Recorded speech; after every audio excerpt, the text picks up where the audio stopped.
E olha, quem passou pela Avenida 13 de Maio na manhã de hoje se deparou com um trânsito bastante congestionado. O motivo foi um acidente entre um carro e um ônibus. A Manuela Braga foi até lá. Passava das 7 horas da manhã quando o acidente aconteceu aqui na Avenida 13 de Maio, quase cruzamento com a Avenida Carapinima. Os dois veículos, como a gente vê aí na imagem, foram um ônibus e um veículo. A gente observa aí no detalhe da imagem que os dois veículos ficaram atravessados na via, como a gente está mostrando aí para vocês agora. Quando a gente chega aqui no local, é possível perceber que o ônibus e o outro veículo envolvido no acidente, eles foram colocados em uma mão da via, exatamente para que o trânsito ele pudesse fluir pelo menos por uma das faixas sentido Parquelândia, como a gente está mostrando para vocês agora. Mas quando a gente vai analisar a cena, a gente percebe a gravidade. Olha aí, gente, mais um acidente acontecendo aqui. Mais um acidente acontecendo aqui no local. Enquanto os agentes estão tratando de um outro acidente, lamentavelmente mais um acabou acontecendo. E aí, quando a gente continua tratando do primeiro acidente, a gente vem aqui, Breno, e mostra que foi tão forte que a porta do veículo ela acabou por ser arrancada. A parte da frente do ônibus também está danificada e a porta, olha, vejam só onde a porta acabou ficando. O ponto da colisão foi exatamente esse, tanto que tem pedaços aqui, né, dos veículos nesse ponto.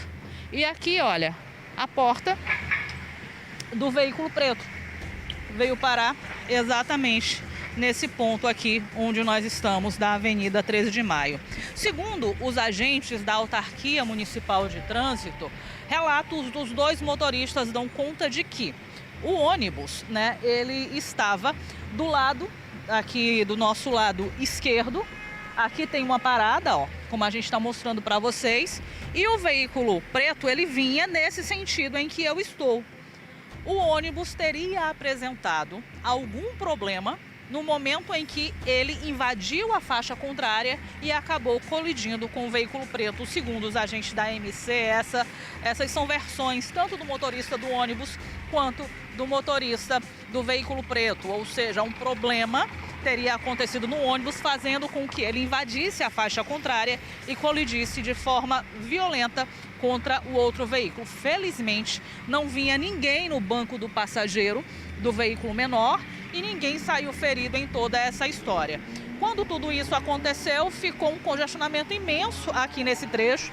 Congestionamento esse que, né, acaba se formando de uma forma ou de outra, porque o pessoal que vai entrar aqui na Avenida 13 de Maio tem que diminuir a velocidade, mas na hora do acidente a via ficou completamente obstruída. Como vocês viram aqui no decorrer dessa reportagem, ainda aconteceu uma outra colisão no trecho. Enfim, a situação de trânsito para quem passou por aqui no começo da manhã ficou bastante complicada por conta do acidente que já tinha e de outro que acabou ocorrendo em consequência aí da diminuição, enfim, da velocidade de um ou de outro. Enfim, as partes estão resolvendo essa situação. O que a gente lamenta são os prejuízos materiais, mas obviamente são só prejuízos materiais. Ninguém saiu ferido, não houve perca de vidas, ficou realmente só o problema para se resolver entre as partes envolvidas nesse acidente que aconteceu no começo da manhã de hoje, aqui na Avenida 13 de Maio com a Avenida Carapinima. É Manuela Braga para o Cidade 90. Meu amigo, tá aí, acidente. Cuidado.